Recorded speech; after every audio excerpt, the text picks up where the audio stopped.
Newsman Opinion. Mitra bisnis, Gubernur Jakarta Anies Baswedan menyurati Kementerian Tenaga Kerja meminta meninjau ulang kenaikan upah minimum yang hanya 38.000 untuk tahun depan. Kenaikan itu diklaim terlalu kecil. Di sisi lain, Gubernur Banten Wahidin Halim malah mempersilahkan pengusaha menerima pegawai baru jika pegawai lama menolak UMP tahun depan yang telah ditetapkan pemerintah kota dan kabupaten di wilayahnya. Menurutnya masih banyak pencari kerja yang mau digaji antara 2,5 juta hingga 4 juta per bulannya. Apa komentar Anda mengenai perbedaan sikap kedua gubernur yang bertentangan ini? Silakan di 6339160, 6339160. Sepanjang saya tahu, secara perhitungannya sudah distandarisasi. Jadi kita harus konsekuen dengan apa yang sudah disepakati beberapa waktu yang lalu. Jangan mencari muka di hadapan para buruh. Kalau ada dua gubernur dengan pandangan yang berbeda-beda, maka kita tahu yang mana yang menggunakan akal sehat, yang mana yang cuma provokatif. Ya, masih banyak orang yang membutuhkan pekerjaan. Jakarta dan Indonesia perlu untuk menjadi lebih bersaing di pasar global. Jangan mengada-ada mencari-cari. Beda seorang gubernur dengan pengusaha adalah pengusaha tidak bisa korupsi, gubernur bisa banyak sekali. Terima kasih. Jika disarankan pekerja yang lama untuk berhenti, itu juga tidak menyelesaikan masalah. Karena kalau menyuruh yang lama berhenti, maka akan timbul masalah PHK kan, masalah hukum baru, dan itu juga butuh dukungan finansial dari perusahaan untuk memphk, karena PHK itu sendiri kan ada peraturannya. Jadi jika ada saran kalau tidak mau dengan yang ini maka di PHK, bisa saja jika perusahaan itu mampu melakukan pemutusan hubungan kerja sesuai dengan peraturan. Terima kasih. Begini, menurut saya sudahlah ya, masalah tentang UMR, UMP dari tahun-tahun lalu, walaupun sudah ada ketetapan dari pemerintah, ujung-ujungnya nanti hasilnya adalah kesepakatan antara majikan atau pemilik usaha dengan pekerjanya. Selalu begitu dari tahun ke tahun. Nah apa? Yang pertama, keadaan pengusaha itu berbeda-beda ya. Ada yang pengusaha besar tidak begitu terdampak krisis ekonomi ini atau masalah COVID-19. Ada pengusaha menengah dan pengusaha kecil yang terdampak, apalagi yang wirausahawan, UKM dan UMKM. Ini yang terdampak ya, adanya krisis ekonomi dan wabah COVID-19. Jadi yang itu yang pertama. Yang kedua, mau dia itu nanti dinaikkan atau diturunkan, tetap saja kesepakatan dua belah pihak ini, yaitu majikan dan pekerjanya. Selalu seperti itu. Ini kan kemungkinannya kalau begini terus, pro dan kontra, ujung-ujungnya nego juga. Kemungkinan seperti itu. Terima kasih. Menurut saya itu tidak bisa kita bandingkan. Karena memang biaya hidup di Jakarta memang lebih tinggi dibanding Provinsi Banten. Terkecuali Banten dengan Tangerang Kota atau Tangerang Selatan, itu bisa kita bandingkan. Tapi dengan Provinsi Banten secara keseluruhan, di mana ada 4 kota, 4 kabupaten, dibandingkan Jakarta tidak apple to apple. Jadi kalau menurut saya, wajar bila Pak Anies beranggapan bahwa itu kenaikannya memang minim, karena memang biaya hidup di Jakarta memang lebih tinggi. Saya rasa sih kalau terlepas lah ya dari para pro dan kontra mengenai kenaikan UMP ini, kita pasti bahwa Gubernur Anies ini memang pintar sekali sih ya. Dia sangat cerdik sekali membayangkan langkah-langkahnya. Dia melemparkan tanggung jawab isu ini ke Menteri Tenaga Kerja. Jadi dia bilang istrinya kan meminta untuk meninjau ulang. Padahal kepala daerah juga punya tanggung jawab di situ untuk mengproklamirkan kenaikan UMP ini sampai sebagaimana. Jadi memang cerdik lah ini orang ini memang sangat cerdik untuk memainkan pencitraan ini. Terlepas dari kontra kenaikan UMP lah ya, kalau kita mengenai kenaikan berbeda-beda provinsi, berbeda-beda level hidup, berbeda-beda juga UMR-nya. DKI kita tahu UMR-nya juga cukup tinggi. Oke baik, gitu aja, terima kasih. Kalau saya punya pendapat, mungkin Gubernur Banten dia bekas pengusaha kali. Jadi tahu gimana cara susah mencari duit, menggunakan uang, mendidik buruh kita. Kalau si Anies, ya ceritanya panjang, susah. terima kasih. Ini kan kalau mengukur dari UMP kan dari inflasi ya, nilai inflasi sekarang itu dipakai seperti itu. Cuman kita tanya dulu, benar tidak sih sebetulnya pertumbuhan ekonomi selama ini diramalkan pemerintah, misalnya di kuartal kedua tahun 2021 7,07%, di kuartal ketiganya tahun 2021 3,7 sampai 4%, bahkan di tahun 2022 tahun depan itu 5,2% ramalkannya. Saya pikir itu terlalu tinggi juga. Jadi kalau tingkat realnya pertumbuhan ekonomi di masyarakat, terutama di para pelaku usaha, itu masih banyak yang turun signifikan ya pertumbuhan pasarnya. Itu kemungkinan masih banyak yang negatif. Bisa impas saja masih untung. Itu keadaan realnya ekonomi di masyarakat yang terbesar sebagian besar masyarakat. Lalu kalau pertumbuhan ekonominya ditinggi-tinggikan, otomatis UMP-nya nanti bisa-bisa seolah-olah semuanya sedang untung atau sebagian besar sedang untung. Padahal sebaliknya kejadian faktanya di masyarakat, sebagian besar para pelaku usaha itu banyak yang sedang rugi, bahkan sudah kolap. Ada yang sedikit untung itu mungkin yang dekat-dekat dengan yang di atas mungkin ya, jadi masih untung, mereka masih bisa membeli, kemungkinan seperti itu. Terima kasih. Assalamualaikum warahmatullahi wabarakatuh. Komen saya gini aja, saya itu udah nganggur dari bulan Juli 2021, korban COVID juga ya. Nah, itu susah, terus mungkin pengusaha pun susah. Sekarang baru merangkak kan COVID begini. Nah, pegawai mintanya naik-naik dulu. Siapa sih yang nggak mau gaji tinggi? Ya Anies Baswedan aja jadi pengusaha. Jangan yang realistis itu Gubernur Banten ya. Orang dapat kerja aja 2 juta aja saya udah mau loh. Saya nggak ada yang dapat. Toh saya punya rumah ini 2 juta saya buat makan cukup lah, ngirit-ngirit. Ya Anies enak aja main naik-naikin pengusaha yang mabok. Ya Anies aja buka pabrik. Bisa nggak dia? Gubernur pencitraan. Oke, gitu aja, terima kasih. Ya, terkait hal itu memang ya mungkin masing-masing gubernur memiliki cara pandang dan sudut pandang dan juga beberapa kriterium dan pertimbangan yang berbeda. Apa yang disampaikan oleh beliau-beliau tentu variabelnya juga barangkali berbeda. Tapi di sisi lain ada hal positif yang bisa kita tangkap bahwa kepedulian dan juga win-win solution bagi pelaku usaha yang memiliki keterbatasan juga perihal production, apalagi diserang dengan pandemi ini, banyak juga pelaku usaha dan bisnis-bisnis makro, mikro, menengah yang juga rontok jadinya. Demikian. Pak Gubernur mengganti tenaga lama dengan tenaga baru itu tidak segampang seperti kita ganti mesin atau ganti mobil, Pak. Output dari orang kerja itu tidak sama. Jadi tidak segampang itu mengganti orang pada bidangnya. Terima kasih. Kalau Gubernur Banten itu pakai otak, Gubernur Jakarta pakai pasar. Itu malu-malu dulu aja kita minta uang ke perusahaan besar. Waduh, malu banget itu. Seluruh dunia ketawa itu. Itu cuma buat cari nama aja. Padahal itu nggak ada gunanya, makasih. Iya, kalau Anies Baswedan pingin naikkan gaji besar-besar ya bagus. Kalau Anies Baswedan mau naikkan gaji besar-besar ya Anies Baswedan bikin perusahaan sendiri. Jadi jangan omdo dan omong doang. Jadi ya jadi pahlawan kesiangan gitu loh. Makasih. Menurut saya Pak Anies ini cuma pencitraan saja. Dia cuma lempar batu sembunyi tangan. Jadi melemparkan tanggung jawab ke pemerintah pusat. Itu aja menurut saya. Terima kasih. Iya, bedanya Anies itu udah ketahuan, itu politikus yang licik. Jadi dia lagi mau cari popularitas. Kan dengarnya kan dia mau mencalonkan diri jadi presiden. Itu tidak bagus kualitas maupun cara kerjanya, dan dia tidak bisa kerja. Terbukti sekarang menjadi gubernur DKI, mana ada pekerjaan yang pro rakyat? Nggak ada. Sama sekali tidak ada. Bikin sumur resapan, bikin segala macam, tapi tidak ada gunanya untuk rakyat. Malah itu dia ngabisin dana itu, barangkali ada maksud udang di balik batu itu.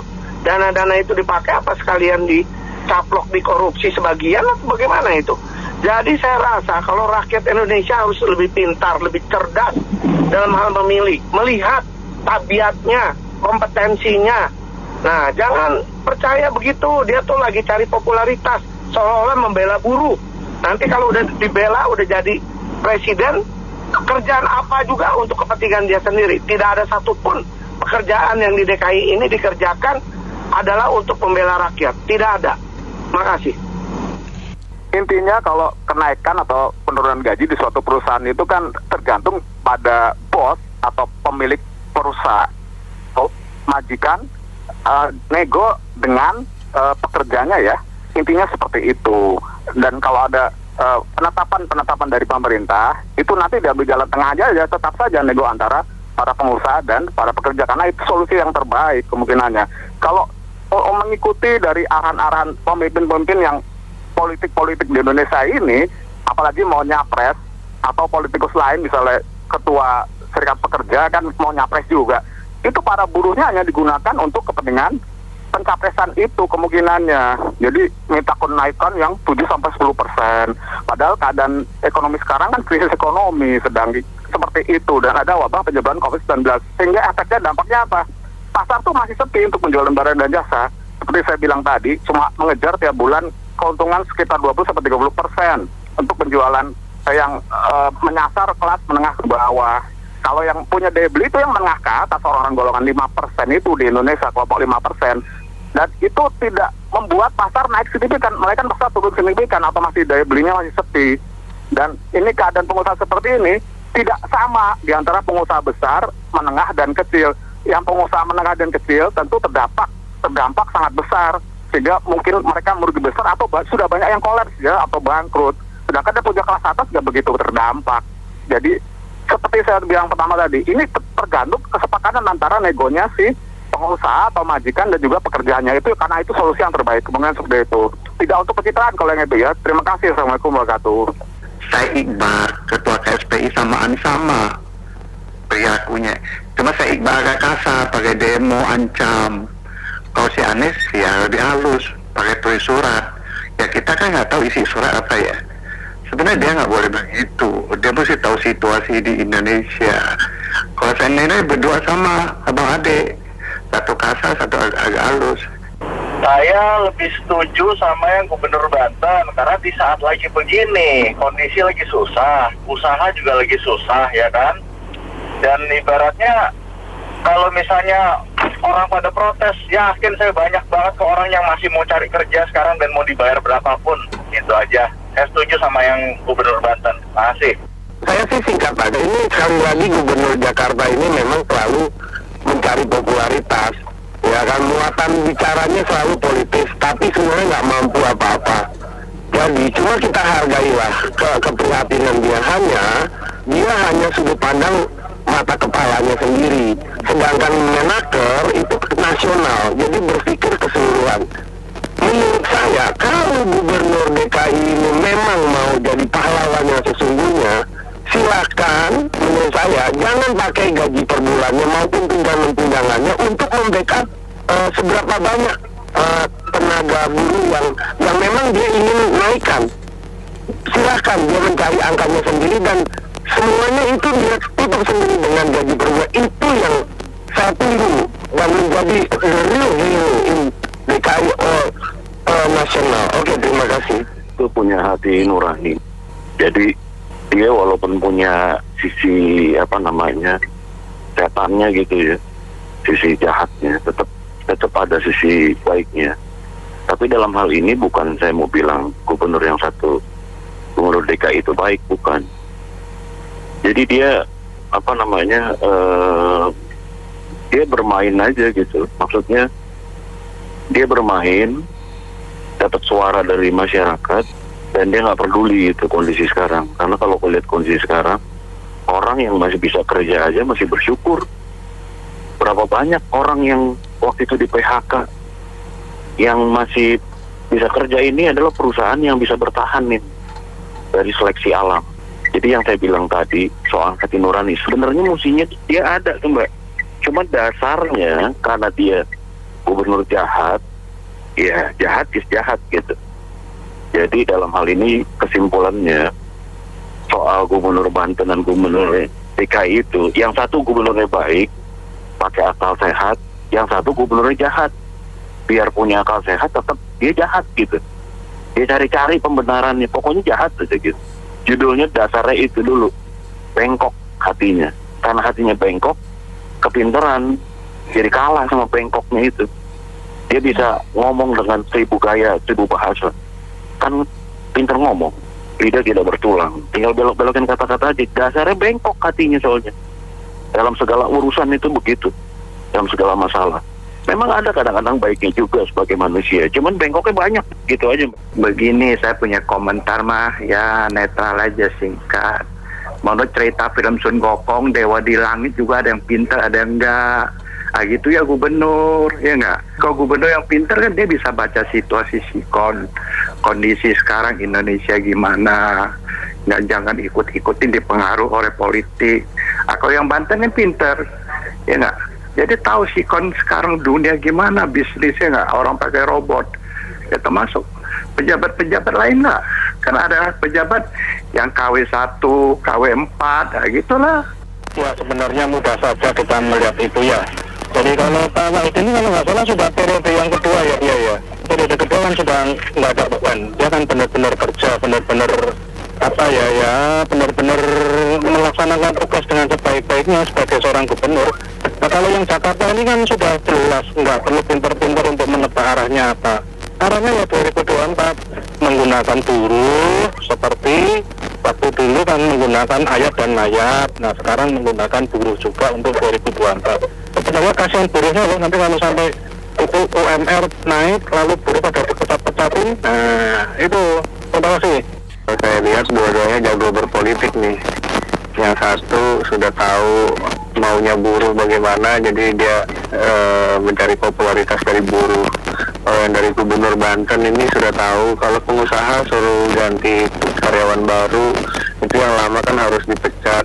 Berarti harus ada keluar lagi pesangon, duitnya juga bukan duit kecil, pesangon. Jadi ya ini sebenarnya dua-duanya cuma bermain di politik ya. Ya kalau kita sebagai orang ya pintar-pintar dikit lah, yang kerja misalnya merasa nggak cukup gaji segitu UMP ya kan bisa belajar untuk wirausaha. Apalagi sekarang ini lagi banyak work from home, nah itu kan banyak waktunya. Sebaiknya kan bisa dipikir sendiri lah, apakah diri sendiri mempunyai sumber daya manusia yang baik.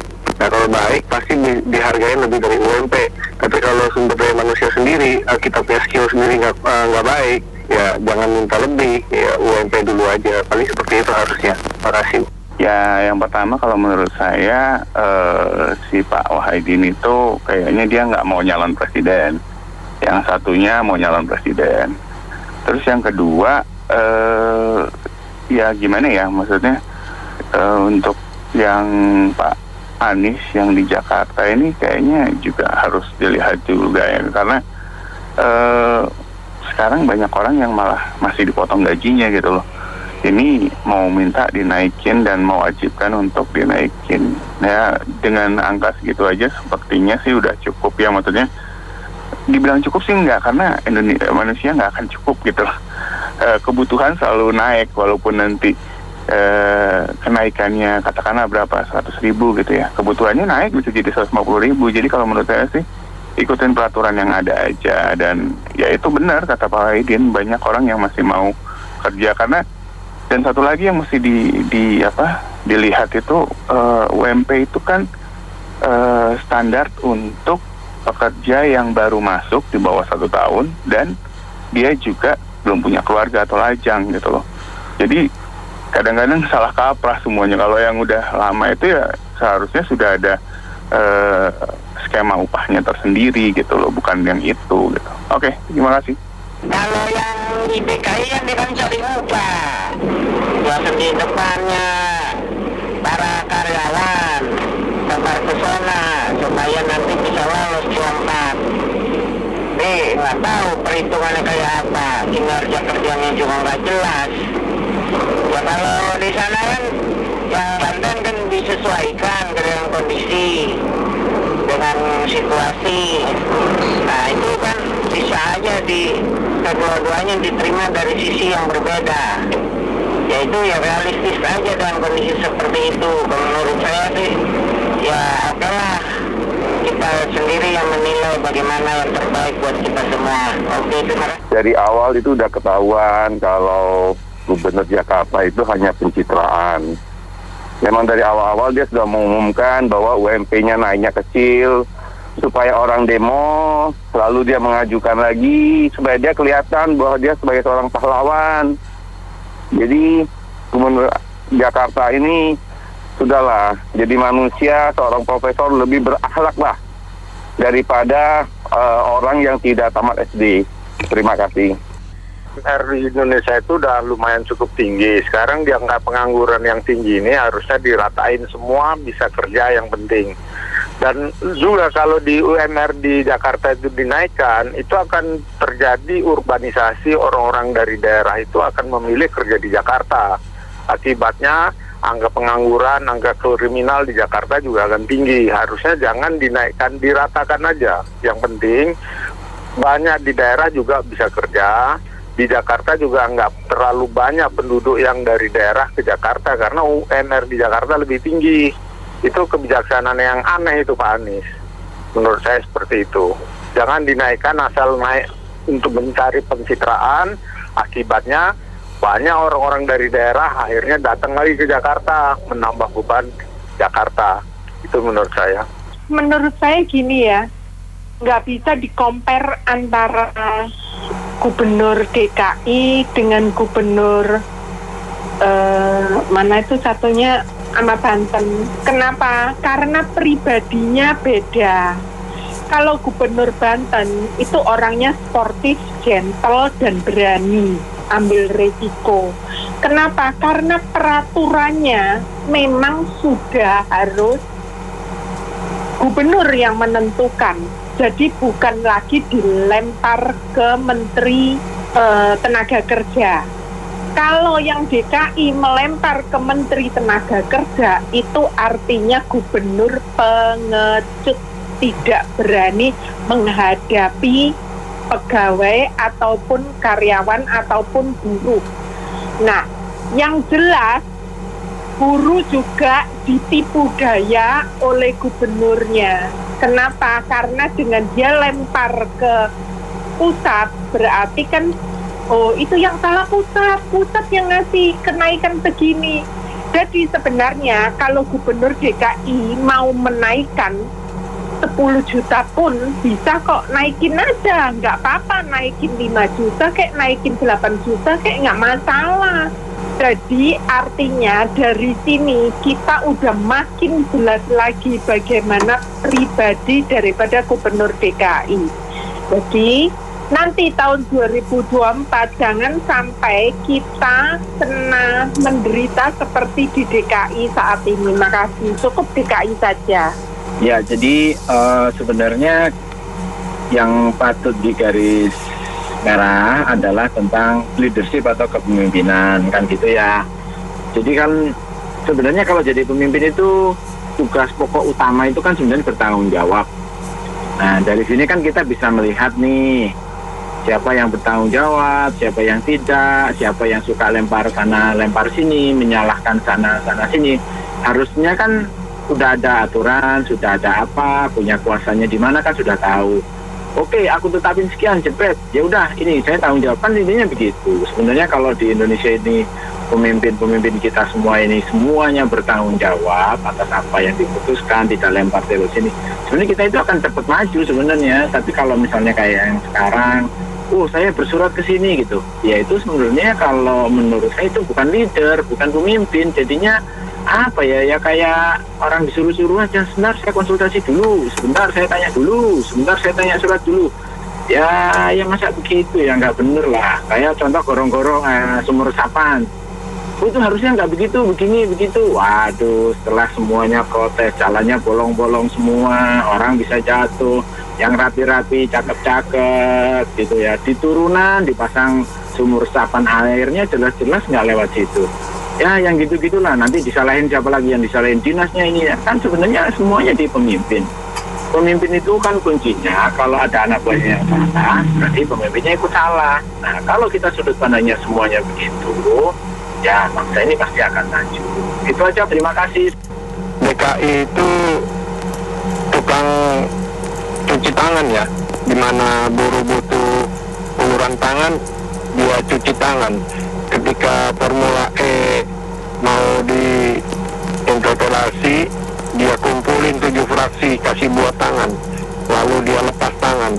Ini sih gubernur bengkong betul ya. Terima kasih. Ya, inilah bedanya gubernur yang dipilih dengan benar dan tidak benar. Jadi kelihatan hasilnya. Saya sendiri orang Banten. Saya sendiri jujur nggak milih Pak Wahidin. Tapi Pak Wahidin terpilih dengan cara benar. Gitu aja. Makasih ya. Itu gubernur Banten tuh udah benar. Di sini aja tuh di Jakarta ya banyak, pasar baru aja banyak matahari pada tutup. Pegawai berapa banyak itu jadi pengangguran. Belum yang di situ di Glodok, pegawainya tuh di rolling seminggu 3 kali. Mana mereka nggak ada uang makan, kadang-kadang siang nggak makan, belain untuk itu beli pulsa buat anaknya sekolah. Begitu aja, kadang-kadang kesian juga lihat mereka begitu. Bersyukur aja deh masih dibuka, masih ada gaji dikasih, daripada nanti pada tutup, pada perusahaan atau pabrik-pabrik pada pakai robot. Ya, kalau saya bilang sikap gubernur Banten itu sudah benar ya, tak perlu mengikuti instruksi yang di atas lah. Mungkinnya juga nggak tahu, kita nggak jelas juga kan. Ya kembali lagi, kalau bisa para gubernur Pak bersikap yang bagus juga, karena kondisi kita ini memang buruk pun akan melatih juga. Kalau itu kan hanya seoknum saja. Jadi intinya gubernur Banten itu bagus, ikutin. Kalau bisa DKI ikut juga, gitu saja. Jadi Pak Anies itu udah bener. Jadi sekarang Pak Anies bisa tidur tenang, Pak. Nggak pusing-pusing lagi gitu. Saya kira gitu aja, terima kasih. Baik, terima kasih Mitra Bisnis telah bergabung dalam Businessman Opinion. Saya Fahmi Andrian.